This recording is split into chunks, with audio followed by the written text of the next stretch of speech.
Yeah, well, just in regards to the lover, you see, he's the individual who now understands that he is the embodiment of the order of the cosmos and that he is equal with God because God is an embodiment of that quality, or I mean that order, right?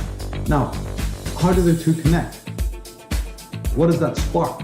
Well, that spark is in our minds every day. So, because in the posthumanism talk, I was talking about Wilhelm Reich and about bioenergy, and then we get onto the subject of the listener and the speaker.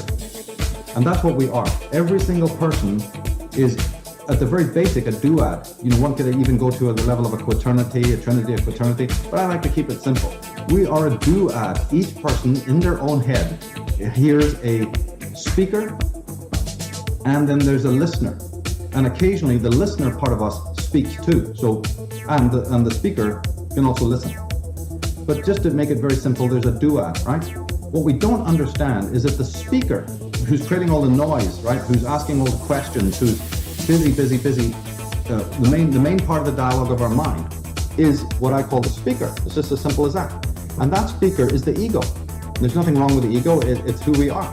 And that ego faces the world. It has the challenge of living and going through experience, right? That's that lover again with his arms crossed. The listener part of us, though, we imagine that it's us. Now try to follow this. If you meet somebody in the street, you're walking up to somebody, they stop you to ask directions or something, imagine how it would feel if that person spoke to you in your own voice.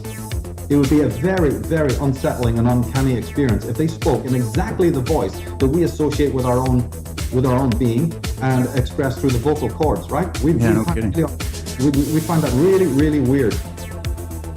Okay, well, something of the reverse is going on. Because the voice in the head, that is the listener, speaks to us in a voice we recognize as ourselves, we think it is ourselves. But that is obviously patently, logically lunatic, because the voice in our head is not going through the vocal cords. So why do we associate the voice in the head with ourself? It's because it speaks in a well, this is an illusion we've created, right? The voice in the head is not using vocal cords, so it's an actual fallacy. That voice that's speaking to us, giving us the answers, the listener part of us, is not ourselves at all, which can be easily worked out, because we are only imagining that it speaks in the voice that we associate with, ourselves. But this can easily be shown to be fallacious. So then who is that voice? The voice in our heads, that is the listener, is the God voice. But that God voice sits so close to us, as people like Tennyson said, nearer is he than breathing, and closer than hands and feet. And that voice of God within our heads has chosen, by sleight of hand, for its own good reasons, to speak as us. It's like a dance. Remember at the end we showed the hermaphrodite, two bodies in one? Now, because that voice of the listener speaks in what we mentally conceive as our own voice, we carry on in daily life imagining that we are this syzygy that's speaking and listening. But the voice of God is right there in our minds on a daily basis, every single second of the day, counseling the ego, listening to what the ego is saying about what it wants to do and its desires and all of these other things. That's the child, that's the lover in his child mode, in the Cupid mode, right?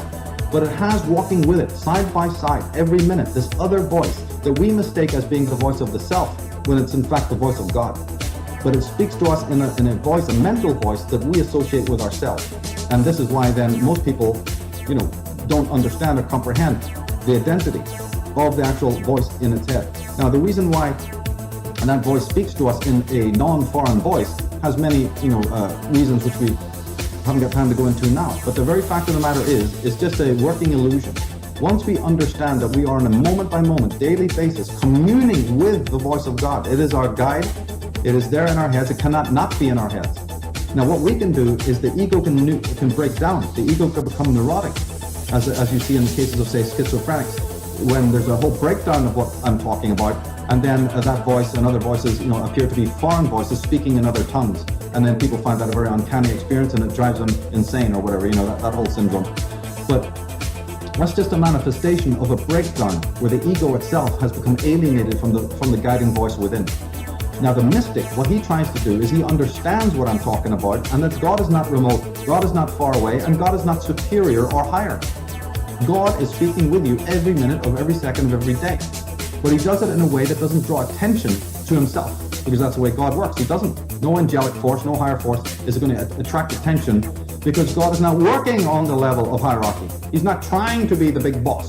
That's some shit we've inherited from the world and all these liars, these demiurgic agents. Right. These perfidious preachers that William Blake and others tried to expose for us. So the spark is really a voice, an oracular voice, that if we learn to listen to it, more correctly, if we turn down our racket, the ego racket, this is like the kid smashing his toys around, if we try to turn that voice down a little bit, then the voice of God increases, the guidance increases, and then we get more into understanding who we're dealing with here, and we trust it more, and then, as I said, you enter into a relationship, and that's a whole personalistic thing. But it starts very simple. So what these priests and all have done, have inserted themselves as the guides. So you now turn outward to these people. It's like saying, yeah, you have faith in my faith. Okay, mate, get down on your knees. I'm the one with the faith, and we do it. So what we're doing is we are actually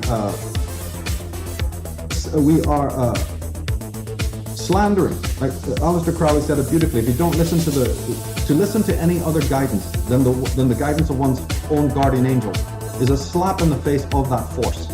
And he was absolutely right. And we slap that force every single day. Every single moment that we turn to these priests and their rotten churches and their black robes.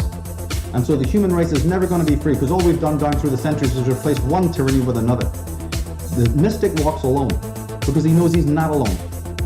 Right? He's got this dialogue going on. It's ontological. He cannot even get free of it. And if he tries to get free of it, like I said, if he tries to cut the cords, if he tries to twiddle the knobs of the radio, he'll go insane, which is what schizophrenics and other people are dealing with. They have let the doctor become the authority. They've let the world become the authority. They have the voices of their bloody parents in their head going round and round and round, and every other kind of voice that you could imagine. It's a real mess inside of there. But see, here's another thing, is that no matter what we do, no matter how we sedate ourselves or try to find simulacras for this voice, that voice remains. This is the most incredible thing. The voice of the imperial self is the voice of God. So the only meditation that one needs to do is to realize that the speaker within you is you. That's the ego part of you. And it's the one that wants to investigate the world and is on its own little adventures and learnings and all the rest of it. But it has within it the voice of God, the only God that exists. And it's only a matter of you having the requisite reverence and humility to come and voice it back up. But it's virtuous. It's a strength. It's a strong humility. It's not subservient. It's a working dialogue between two friends,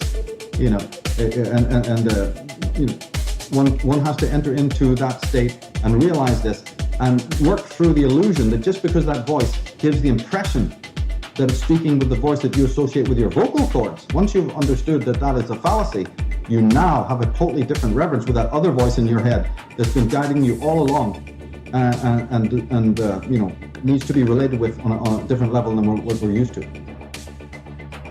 This is key. We should have always added this, that the moment that you even start to conceive of this voice as higher, you're already in danger.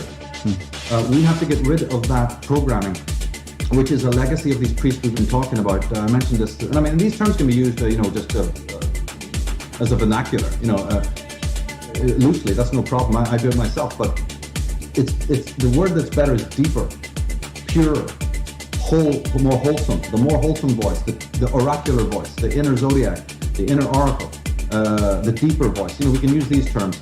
It's better than higher and lower, because the higher and lower is an infection that has to get rid of, so that we can come to understand, because this voice works with us equally. And we get into all sorts of mental problems and emotional problems when we start thinking we're hearing a voice of God or something in our head, from a higher point of view. And then you'll always know that you're dealing with mysteria. When somebody comes along and tells you that they're the voice of God and God is speaking through them. I mean, there's not a single religious nut on the face of the earth who doesn't tell you that God is speaking through him, right? So we have to be aware that how to decode that and realize that, look, mate, I'm really glad to hear that God's speaking to you. Well, he's speaking to me too, so I really don't need to listen to what you have to say because he's speaking to me. You okay with that? Let's move on. Exactly. Yeah, remnants of living in a hierarchical system. Yeah.